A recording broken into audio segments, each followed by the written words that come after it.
Mori faz seu cultivo em uma película de polímero transparente e permeável, à base de hidrogel, que ajuda a armazenar líquidos e nutrientes.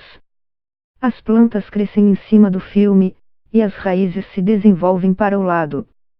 Além de permitir que os vegetais cresçam em qualquer ambiente, a técnica consome 90% menos água do que a agricultura tradicional e dispensa pesticidas, já que os poros do polímero bloqueiam vírus e bactérias. Sua empresa, Mebiol, tem patentes da invenção registradas em quase 120 países, inclusive no Brasil, onde há empresas interessadas na tecnologia, e evidencia uma revolução agrícola em curso no Japão. Campos de cultivo estão sendo convertidos em centros de tecnologia, com a ajuda da inteligência artificial, IA, da Internet das Coisas, IoT, e de conhecimentos saídos dos laboratórios. Em um país com escassez de terras cultiváveis e de mão de obra, a agrotecnologia tem aumentado a precisão no monitoramento e na manutenção da lavoura, mesmo sem uso de terra ou então em áreas com acesso limitado à água, uma preocupação crescente em todo o mundo. O relatório mundial da ONU sobre desenvolvimento dos recursos hídricos deste ano estima que 40% da produção de grãos e 45% do produto interno bruto global estarão comprometidos em 2050 se a degradação do ambiente e os recursos hídricos continuarem nas taxas atuais.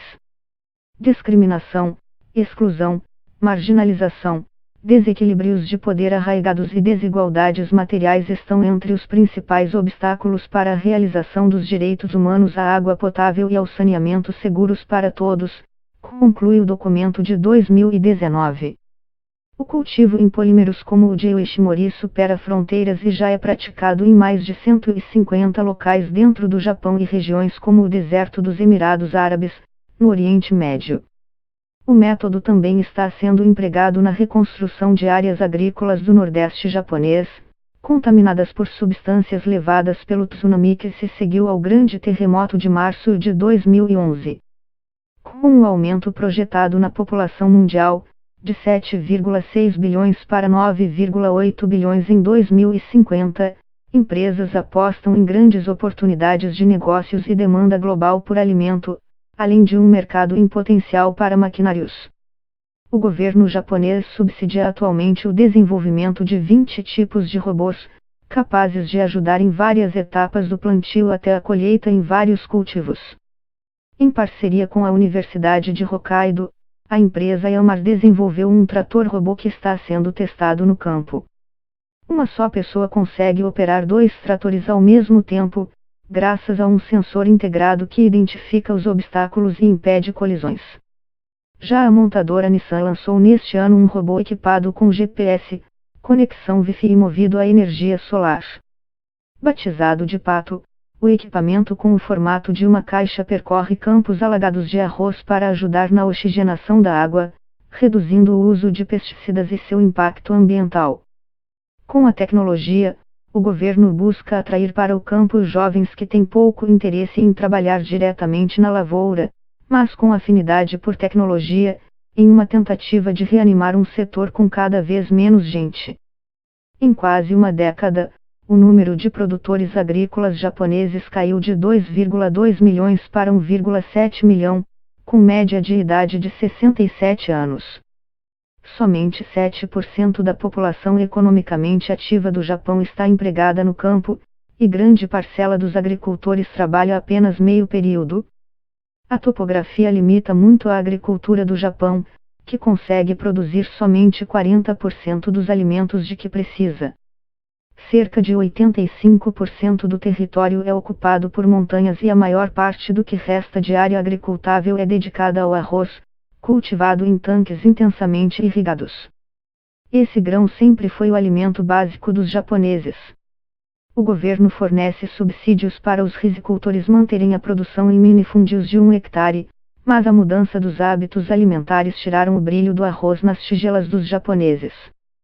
Com a queda de consumo anual per capita de 118 quilos em 1962 para menos de 60 quilos de arroz nos últimos anos, o Japão passou a incentivar a diversificação no campo.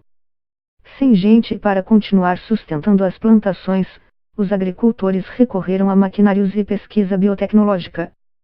Cada vez mais drones estão sendo usados em tarefas como a pulverização, realizando em meia hora o trabalho que consumiria um dia de um trabalhador. A alta tecnologia tem permitido a expansão da área cultivável sem uso de terra. Através da produção em estufas e hidroponia, o Japão conseguiu expandir a produção de frutas e hortaliças.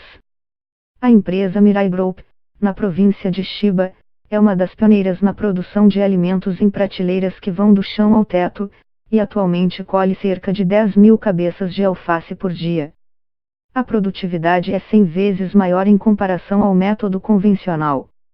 Através de um dispositivo com sensores, a empresa faz o controle da luz artificial, nutriente líquido, dióxido de carbono e temperatura da cultura hidropônica. A luz artificial faz com que as plantas cresçam rápido, e o manejo controlado elimina perdas por doenças. Apesar do alto custo de energia que o método representa, o número de fábricas de plantas no Japão triplicou em uma década, chegando às atuais 200 instalações. O mercado da hidroponia cresce no mundo todo e representa atualmente pouco mais de 1,5 bilhão em negócios. E segundo previsão da Allied Market Research, ele deverá mais que quadruplicar até 2023, atingindo a marca de 6,4 bilhões de dólares. Com o apoio da tecnologia, o Japão também se comprometeu a ajudar os países do continente africano a duplicar a produção anual de arroz para 50 milhões de toneladas até 2030. Projetos específicos já são realizados na África. No Senegal, por exemplo, os japoneses investiram na formação de técnicos agrícolas e transferência de tecnologia principalmente de irrigação. Como resultado, a produtividade subiu de 4 para 7 toneladas de arroz por hectare e os rendimentos dos produtores aumentaram cerca de 20%. A estratégia japonesa é promover investimentos privados e ampliar o comércio de maquinários para a agricultura sustentável em todo o continente africano.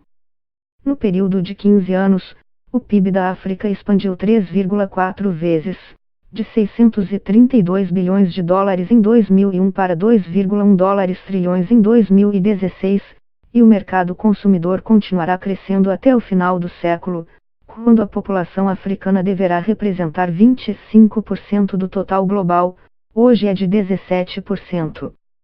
Com a intenção de ajudar na redução da perda pós-colheita, revitalizar a indústria de alimentos e aumentar a renda rural, em 2014 o Ministério da Agricultura, Silvicultura e Pesca do Japão formulou a Estratégia Global da Cadeia de Valor Alimentar para aplicar nos países em desenvolvimento, como Vietnã, Myanmar e Brasil.